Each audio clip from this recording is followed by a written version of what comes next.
nagsalita si Pia Cayetano at ito naman yung sinabi ni Pia Cayetano. I'll share this with you guys. Okay, here we go. Ito si Pia biglang andaldal na ulit Hindi kagaya nung panahon ni Duterte, tahimik na tahimik, 'di ba? Pero ngayon biglang lakas ng boses, Ito, sabi ni Pia. Mr. President, Presiding Officer, I assume most of my colleagues, like me, were busy studying the lengthy memorandum filed by each of the parties. For the record, 30 plus pages, more or less double space yung sa prosecution. Kaya by the time I got to the defense, para na ako maduduling kasi mahaba na nga yung 30 pages na double space, napunta pa ako sa single space. Okay lang yun, kasama sa trabaho yun. Pero that's how lengthy the documents were. And I slept at 2 a.m. Hindi kasama to sa explanation ko. Di ako nagyayabang or anything. It's our job. And I'm a night person, so normal sa akin yun. And then in the morning, tuloy ulit. Sent my staff questions, asked for more details, and then we worked together throughout the morning until it was time to come here. So I don't know anything about this statement of Director Matibag. But it bothers me to hear this. I now remember that I saw a message pop up in my phone, which hindi ko nga pinansin kasi nga ito yung important issue ko na pag-aralan ko tong memorandum ng mga parties na inabala nga naman nilang very lengthily and exhaustively na nila dinidiscuss in a written document. But I recall now na may nag-pop up na message from a coach telling me na gustong pa-imbestigahan yung SEA Games. And di ko talaga pinansin. And now Alan brings it up and I am bothered. There is no jurisdiction in the world that allows a judge to be pressured and intimidated. And I ask each one of you, my dear colleagues, payag ba tayo sa ganito? Ganito na ba tayo dito ngayon? Don't we want a better country for our children? Why would you allow a director who's just called to be a witness next week brag that he's going to investigate? And again, I don't know. So I respectfully request that it be played. Because I want to understand. If I don't have reason to be upset, then thank you. I can focus. I can go back to the business on hand. But right now, I am upset to hear this. And I will stand up for each one of you. I don't care what side you're on. I will stand up for you if somebody tries to intimidate you. So with all due respect, Mr. Presiding Officer, I ask that we play it. I want to see what this witness is doing. Okay, I'll pause this muna guys. Good Lord talaga si Pia Cayetano. Ito lang masasabi ko sa inyo about Pia Cayetano. Number one, bakit ba siya parang palaging hinihingal? Ha? Can somebody check on her? Is she in good health? Kasi nag-aalala ko yung palagi na lang siyang hinihingal. Pag nagsasalita, parang out of breath siya palagi. Parang nag-jogging siya muna bago siya pumasok sa loob ng Kongreso. Parang hirap na hirap siyang huminga. Ano bang problema ni Pia Cayetano? Tapos hindi lang yun. Parang hindi lang siya nauubusan ng hangin. Whiny siya, sobra wine ng wine. Ang haba ng kwento. Then natulog daw siya ng 2 a.m. Dahil ang dami daw siyang pinag-aaralan din sa mga dokumento na single-spaced. Ano ba yung font size 10? Sus Mariosep talaga, Pia Cayetano. I'm sorry, you whine too much. And why do I have a problem with Pia Cayetano's whining? Dahil po ganito. Nung panahon ni Duterte, ni isa wala akong narinig na ano kay Pia Cayetano. Ni isang beses wala akong narinig sa kanya. Sa mga katarantaduhan, mga kriminal, mga pagpatay na ginawa ni Duterte, walang sinabi si Pia Cayetano tungkol dito. Tapos ngayon sasabihin niya sa akin na she will stand up for you daw pag may nagbanta sa buhay mo? Ha? Did she stand up for all the people na pinatay ng kanyang iniidolod na si Duterte? Hindi. Tapos sinabi, lakas ng loob pa niyang sabihin na papayag ba daw tayo dito? Pumayag siya. Paalala natin kay Pia Cayetano, pumayag ka nung panahon ni Duterte, senador ka, na gawin ni Duterte lahat ng mga katarantaduhan na ginawa niya, yung pambabastos, yung pagpatay, yung paglala ng korupsyon ng panahon niya. Anong ginawa mo? Wala. Tapos ngayon sasabihin mo, papayag ba tayo? Bakit ka pumayag nung panahon na yon? Kaya wala kang karapatan. Sasabihin na papayag ba tayo ngayon? Hindi tayo papayag pero ikaw pa.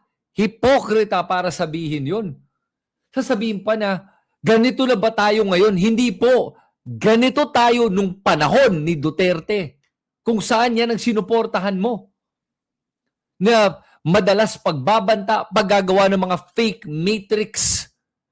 Lahat na lang ini-implicate. Lahat ginagawang drug addict para magkaroon ng pagkakataong patayin. Lahat ng laban. Mga bata pinapatay. Mga inosente, nagiging collateral damage. Mga inosente pinapakulong, including Laila de Lima. Pinaglaban mo ba yon? Hindi.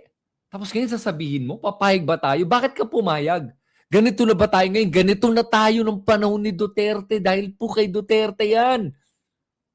Kaya nga sinasabi ko, gumuguho yung moralidad natin eh. Tapos ngayon, lakas loob mo sabihin to. Pambihira talaga si Pia Cayetano. Nakaka-insulto ka. Sa totoo lang ha. Tapos sasabihin niya, don't you want a better country for our children? Yes, we do. And do you believe na sinuportahan mo at ngayon na dinedepensahan mong si Duterte at yung pamilya niya ay ang mga pwedeng liderato na magkakaroon tayo ng mas maayos na bansa para sa ating mga kabataan? Ha? Para sa mga kabataan talaga? Ang mga Duterte? If you really wanted a better country for us and for our children, hindi ka papayag na nagkaroon ng ganong klaseng karumal-dumal ng pagpatayan ng mga Pilipino. Hindi lang yun. Yung mga ginagawang mga pambihirang pambabastos na ginagawa ni Duterte at yung mga misogynistic remarks niya laban sa mga kababaihan. Tapos hindi mo man lang dinepensahan and you want a better country for our children? I don't think so eh. I think you are a hypocrite for even saying that. Dahil ngayon nangyayari yan sa inyo. Yung mga ginawa ninyo at mga kaalyado mo at si Duterte sa lahat ng mga kalaban nila, ngayon sasabihin mo yan? God, you will stand up for us? Really? Really, you will? If you're gonna stand up for us, kahit kritiko mo ako, Pia Cayetano, sige nga, ito ang pagkakataon mong patunayan that you will stand up for us against corruption and against everything wrong with the government. Kung totoo yung sinasabi mo, then I will expect you to convict Sara Duterte dahil sobrang obvious naman that she made a grave threat. Kung talagang ipaglalaban mo ang mga nagbabanta sa buhay ng iba. Sabi mo, you will stand up pag may mga nagbanta sa kanila? May nananakot? O ano ba yung sinabi mo? I don't know the exact words, but you know what she said. Sabi niya, I will stand up for you pag may nanakot sa'yo or something. Oh, eto na. Sara Duterte threatened the life of a president. Will you stand up for that? Will you stand up for every Filipino? Kasi po, yung pagbabanta ni ginawa ni Sara Duterte sa buhay ng isang presidente is indicative of the type of person she is na mahilig magbanta sa buhay ng tao. At kung kaya magbanta sa buhay ng presidente, paano ang ordinaryong Pilipino?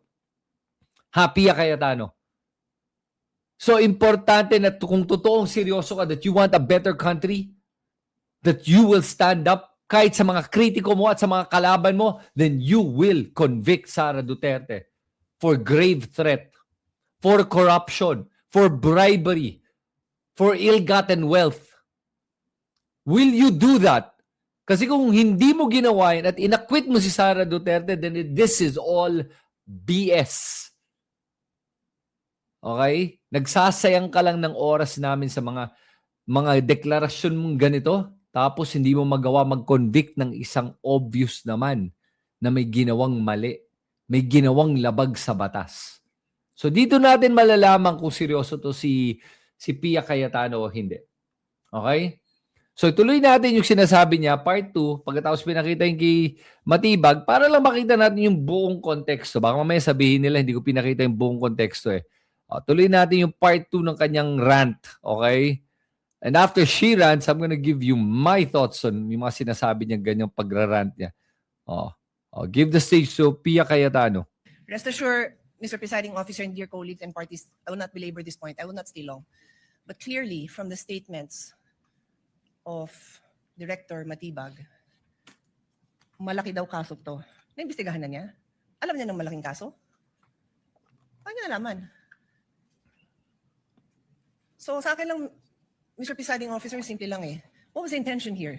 To distract the minority floor leader, who is one of only two lawyers right now, because our other lawyer was already carted off somewhere. So dalawa lang kami. So you wanna distract him. So ako na lang ang tatayo dito.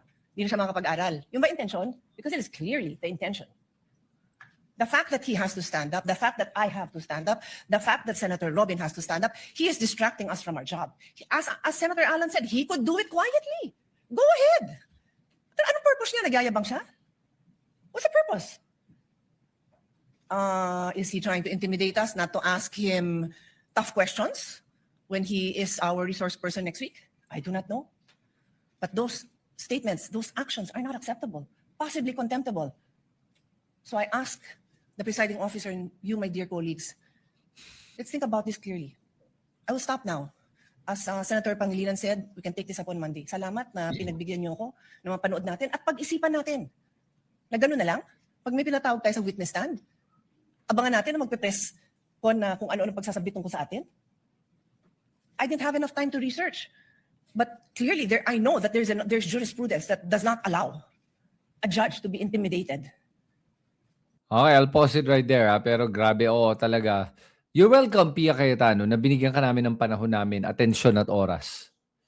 Kasi yung mga binabanggit mo dito, ewan ko lang talaga para sa akin, talagang you're whining. Okay? Now, take it up. Andiyan si Matibag on Wednesday. Okay, then take it up. Sige. Diyan na kayo mag-away-away. Okay, pero wala namang kasalanan, then wala namang problema the way I see it. Pero paano niya, para sa kanya sabihin niya na, paano niya alam na malaking kaso to? Maybe may alam nga na information si Matibag. Gusto mo bang sabihin ni Matibag kung ano yung impormasyon na alam niya tungkol dito? Malaki daw eh. May ilang billion daw to eh. So tingnan natin, di ba? Pero Pia Cayetano, please lang sa akin this is all lip service, laway. Until makita ko talaga kung nasaan yung conviction mo. Conviction. Okay? This is all BS para sa akin. Patunayan mo talaga na talagang you want a better country for our children. Patunayan mo sa akin na you will stand up for what is right. Patunayan mo yan We deserve this kasi sinabi mo yan ngayon. Yun naman sabi ko tungkol sa Cayetano. Kasi they started the entire day. Okay, so yan ang opening natin, yung mga Cayetano. Pero ngayon na napakita na natin yung mga Cayetano.